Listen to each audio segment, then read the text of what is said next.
Welcome. You have reached review time with Imperial, and today's review will be Avatar 2, The Way of the Water. Subscribe to the channel, like the video. I'll wait. So let's begin. Happy holidays. It's very seldom that someone can make a movie. The part one will be a classic, and for the part two to hit on all cylinders to move the story along. So I think this did do that for Avatar. Avatar, if you it came out in like 2009, directed by James Cameron, and he delivered again. He delivered again, and man, they really did their thing. It draws you in. It didn't. The movie is listed at 3 hours and 10 minutes. It seemed like it was even longer than that, but it doesn't feel like as much go on. You probably halfway through the movie and you didn't even know it because it kept you in tune with the movie. So you would have to really um, have watched the part one to understand what took place. So in part one, of course, you had Jake Sully with the whole Avatar world where he was the human. He go into the chamber. He gets into the Avatar body, and he becomes one with um, the Amatakaya people, and he ended up becoming their leader. And his wife, Natiri, played by Zozanada, and in this one you see right off the bat their family has grown. So they have two sons, uh, Natium and Lope, and they had a daughter named Toot, and they got an adopted daughter named Kyrie. Now, Kyrie, she's special because if you remember Grace Austin, her character was like comatose in like a coma state, but she was given life at the same time. So while she was given life, this is where Kyrie come from. But as you see, when Kyrie gets older, you can see that she goes visit her mom into this spiritual world. I mean, while she's still in the with tomb. And what also happened, you see that the main villain that you the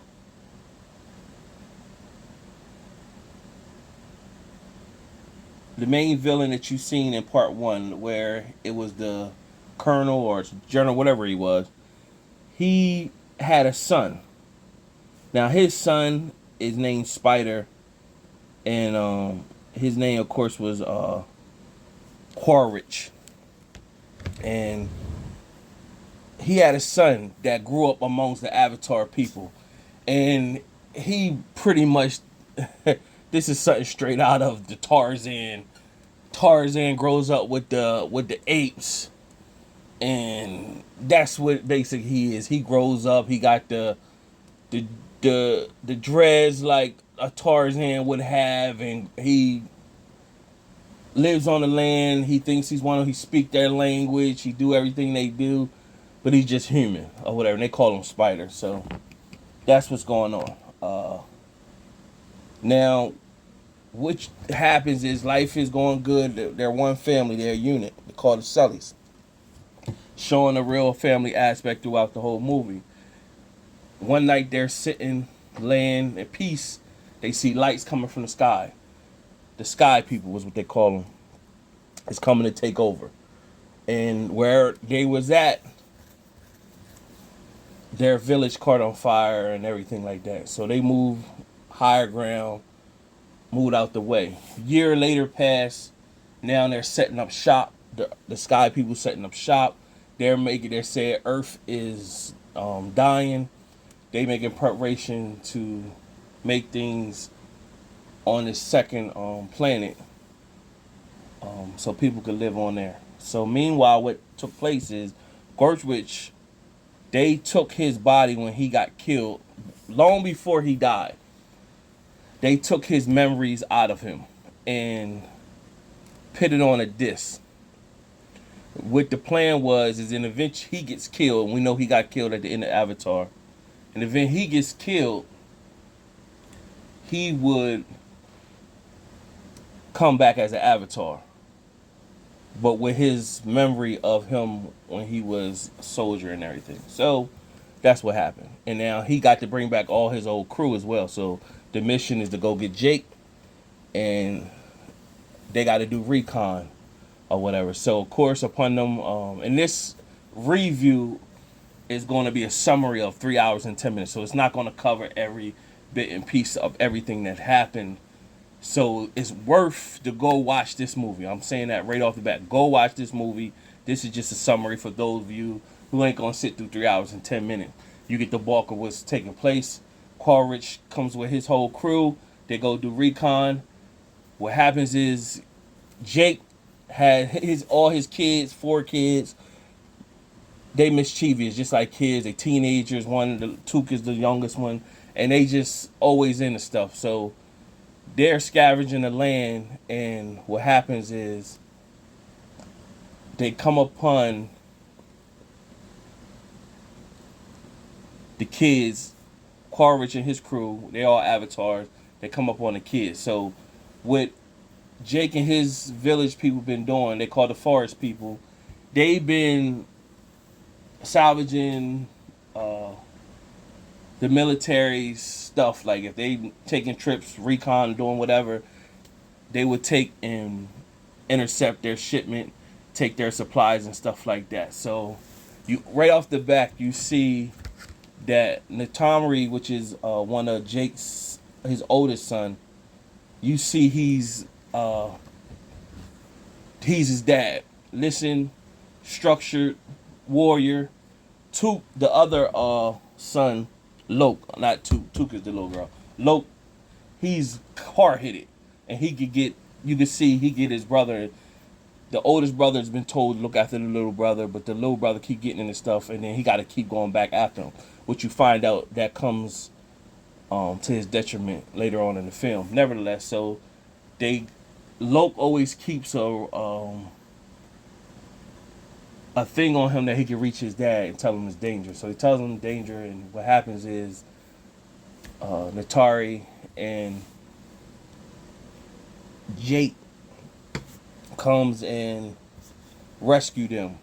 But that's when he finds out that Omarich is alive, but he's an avatar now. So they come up within themselves and say, we got to get going. Jake says, we got to protect our family. They'll come and destroy the village. So he gave up his rights to leave his village and let somebody else take over. Meanwhile, Quaritch, Spider got left behind, and he took Spider. So he finds out that Spider's his son. He's looking at him. But, of course, he was his son as the human version, not the avatar, but the feelings are still the same. So he's going to use Spider to get intel on Jake and them. Nevertheless, Jake and them take off as a family, and they flying in their whatever you want to call them, flying dinosaur birds, whatever. And they end up landing to there are several islands out there, hundreds of islands, and they run into another island where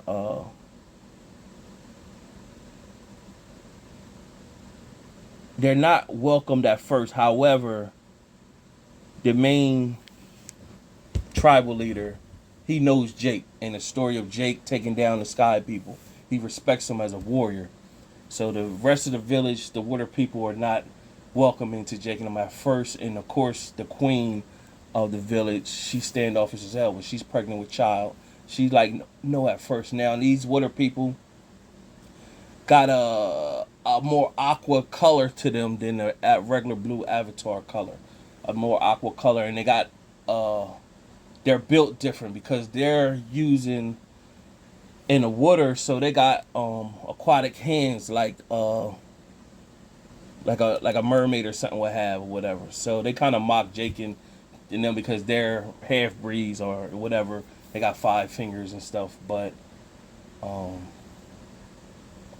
their tails is weaker than their tails and stuff. So they're using their whole body parts by swimming. But nevertheless, the king of that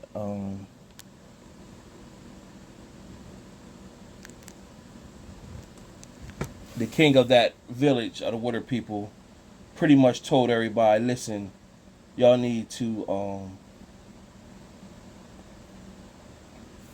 embrace them, show them the way. Don't make mockery of them till they learn our way. Don't make them feel like idiots, because they don't know how we do or whatever. So when and I keep saying that the leader of the village, so his name is Tonawari. Tonawari, he's the king of the water people, and their clan is called the Mekaina village or whatever. So nevertheless, this is where they're going to explore and learn a different way to live and learn how to breathe underneath the water and become one with the ocean. They got ocean creatures and stuff like that. So of course, Loke, he's always getting into something. So he ended up getting into it with a couple of the kids in the village, and they were fighting. Of course, the older brother had to come in and help him, but the dad wants to make peace. Like, don't make it bad for us here. We're pretty much guests, so go make peace with the kids, which was the chief's son. So he went to go make peace with them, but they was telling him like, yo, you need to go out on a reef. Let's go hang. But they know, you could already see it, like they being teenagers. They know they're not supposed to go out past the reef, and they know where they going to lead him at.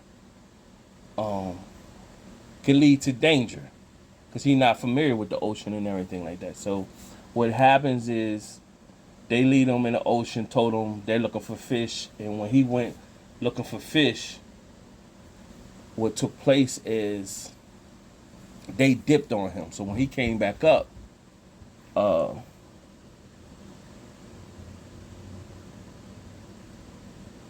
they were gone. He was like, "Oh man, stop messing around." So his little fish thing that he was with was still with him, but then out of nowhere, this big shark thing came trying to bite him, and so it took him down, and his little fish thing ran off. But then this shark thing was chasing him out of nowhere. So let's just say this is a shark, and say this is a shark underneath. So you could, I'm telling you this to explain it better. Say it's a shark chasing him. Say it's a great white chasing him, and then let's just say a megalodon, or not even megalodon. Let's say a killer whale, a huge killer whale comes out of nowhere and saves him. Now you find out more with the killer whale saves him, because at first he's scared, but he sees that this big huge being just saved him or whatever, and he say right off the back that the big whale thing has like a spear or whatever, like if you watch Game of Thrones, that big spear that they use to kill dragons, they using something like that to attack these animals or whatever. So that was in his wing, and so what happens is Loke helped him get that out. So now he just bonded with. Now Loke got a big vessel that he's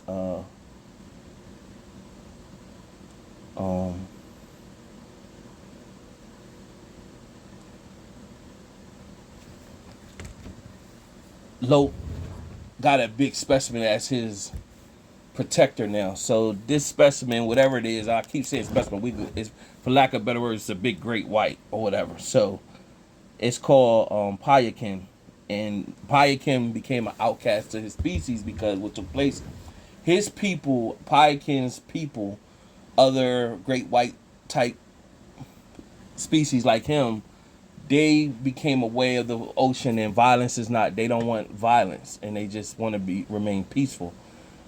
However, what took place is the people from the sky has been hunting them because with the membrane inside of them could be used for Earth to help people live longer. So they've been being hunted, and so what took place is that Payakin seen his people get hunted, and he went savage, and he responded with fury and rage to kill, and they banished him because he wasn't supposed to react like that. But he, the younger generation ain't gonna just lay down and just let you kill. So what took place is he watched his mom and people get killed right in front of him. So how you know this is because he's talking to Loke.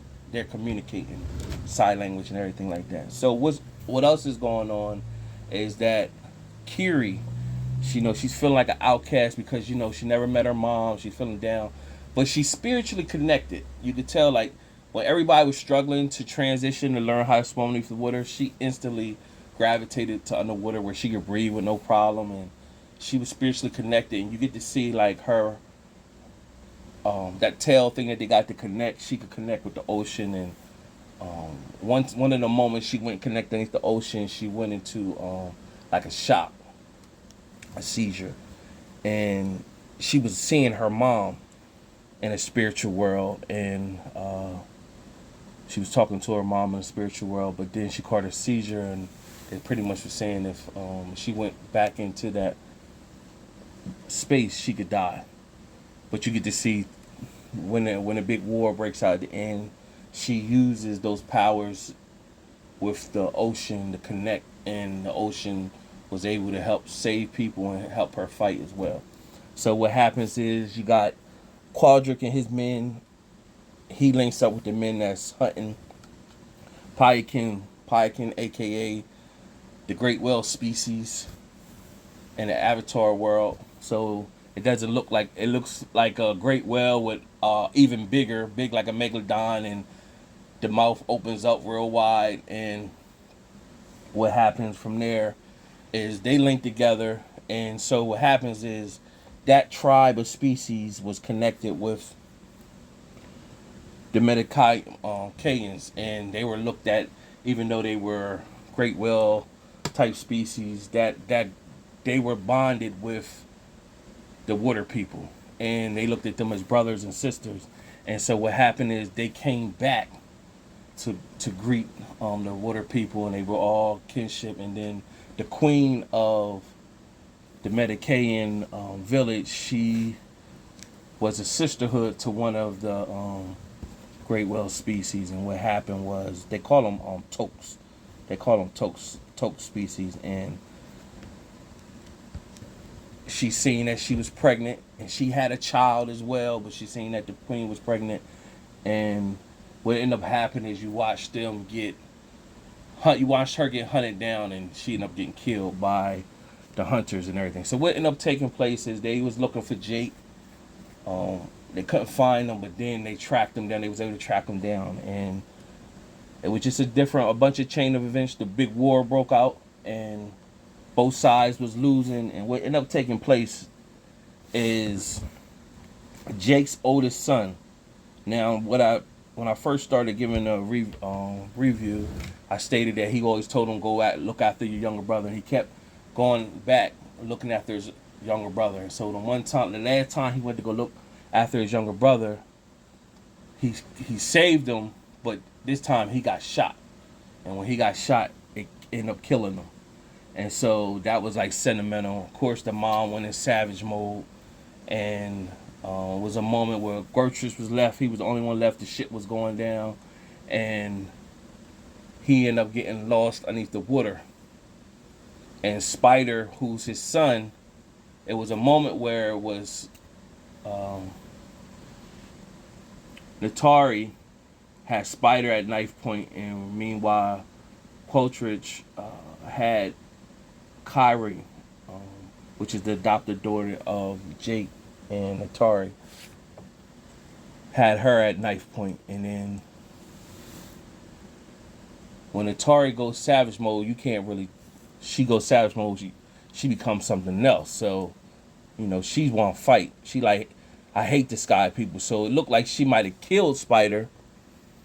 Even though Kyrie was telling, don't do nothing, don't kill him, don't do that or whatever. So what happened at the last minute? Coleridge let Kyrie go or whatever, and so she let Spider go or whatever, and so he sacrificed, and so that everybody was like, okay, let's go, and from there, Coleridge looked at Jake and said, so you just gonna leave, knowing that I'm out here, knowing that I'm gonna keep trying to kill you and I'm gonna kill your whole family?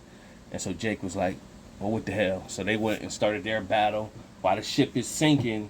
Now, the only part that was like weird, you seen the water people, they disappeared, do this whole big scene. The water animals, you didn't see them until Payakin did come back at the end, but you was like, where was he at all the time? You know what I'm saying? So nevertheless, that's what took place, and they, of course, they battled, and Spider, and then while all the family didn't get off, they didn't get off, or whatever, and what ended up happening is Took, which is the youngest daughter, and Natari, they were stuck on the ship as the ship was sinking, not. And the ship is dark, so they can't see. They don't know where they're going to be going. So if they go underneath the water, they would just be floating in nowhere. Now, what's happening is Kyrie is underneath the water, and it's these like beings that you could attach to your body, and it helps you breathe longer underneath the water. And so she summons her spiritual glow light, and she went and she started traveling through the boat, and she found Atari and Took, and was able to bring them out to safety. Meanwhile, Loke came back to help his dad, and his dad was like, pretty much, I'm not gonna make it. And then Loke was pretty much, and of course he's the younger brother that was always messing up, and Loke was telling them how they taught him to breathe more underneath underneath the water, and they're gonna make it. And so right when they kind of made it out for the most part, Payakin came and helped them up. Meanwhile, Spider was get ready. He's underneath the water because he got the mask that he could breathe the whole time while he's underneath the water. So he's cool, but he sees his dad, or the Avatar version of his dad, and was Gary just pretty much drowned, but he went and saved him. He pretty much saved him, brought him to the top, and when he brought him to the top, Coleridge, his dinosaur flying thing, came down to get him, and he told Spider, come on, and Spider was like, pretty much no, and swam off in the water to meet with the Sullys, and they all embraced each other, and pretty much make sure everybody was good. Of course, the oldest son is dead at this point, and then they get back to the village of the Medicarians, and the king is pretty much telling them, hey, you one of us now, you don't gotta leave, and telling Jake, you gotta stop running, you gotta make a stand somewhere. So that's what Jake pretty much said he gonna do. And of course they had like a ceremony where they released Jake's oldest son to the ancestors underneath the water, and it just shows his body go down, and the water sucks him up. And then it was pretty much, that was the end of the movie. And I don't know how long it's going to be before we receive another one, but that was a good movie. It might go on my list as one of the best movies of the year. I definitely got to give it a 4 out of 4. Even though it's long, it doesn't feel like it was that long to me. It kept me in tune the whole time. Definitely a good movie. So you get the opportunity, check out Avatar 2, The Way of the Water. Subscribe to this channel, like the video. Till next time.